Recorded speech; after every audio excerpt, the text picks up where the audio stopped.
androany hoe nampozona natenakaty Tamatavy zay navidiany Diakitra mitady an'le 3 points mafimafy mitady an'le 3 points satria Diakitra tsy mana maizazy ary hitantsika ngamba lalao teo fa tena niady ary nahazo occasion maromaro any zay fa somary niraty kely sorina Andriamanitra ambony fa azo le 3 points aloha tamin'ny match androany. Manahoana coach ny hoe lalao manaraka ho an'le JCA tampoka équipe teo sy nanan'izany azy manahoana fiatrehana zany play-off zany manana tanjona zay amty misy tandrona tena misy tandrona tokoa satria tamin'ny retourna zay le vice champion iny de mitandronay haka champion amty OPL ity de zay mahatonga an'le balikely tsy maintsy chaque match zany tsy maintsy mitady victoire ary zay koa no tandrona moa satria tsy tonga any amin'ny objectif mihitsy raha tsy victoire ihany.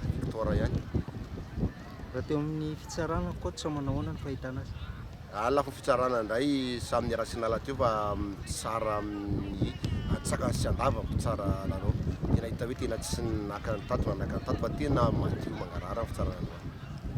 Ya ozy raha hoe napozina fa ny tena marina aloha tsy napozina fa zany hoe baolina moa boribory de zay ny fita fa niaza atao angamba de hoe manarina foana tsy kivy foana ary mbola mampanantena ihany koa mijery baolina eto Toamasina fa mandroso foana zay baolina ka ataonao moa baolina tsy lavalava fa boribory de tsy maintsy hatramin'ny farany miady hatramin'ny farany zay zay angamba nahazo vita zay. Teo amin'ny fitsarana coach manahoana ny fahitanareo Diakitra anazy? Eny amin'ny fitsarana aloha hita hoe misy zavatra ohatrany tsy de asa ve hoe amin'ny lafin'ny fitsarana misy zavatra mbola tsy voafehy ve sa ahoana fa zay zao nahita teo hoe nisy zavatra faute grave teo de tokony mba nisy avantagenay teo nefa de reny moa ka ataona fa zay ny fitsara de tsy mety zay tsisy azonao ataoko izy ny mpitsara. Ny lalao manaraka manahoana indray?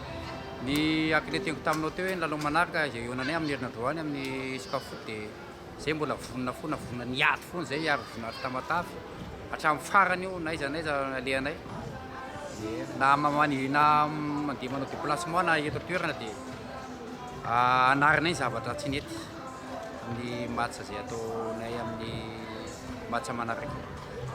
Le anarany coach complet mo? Ao zay zay. Le anarana complet? Ny anarako Randrianary Joel amin'ny coach Diakitra.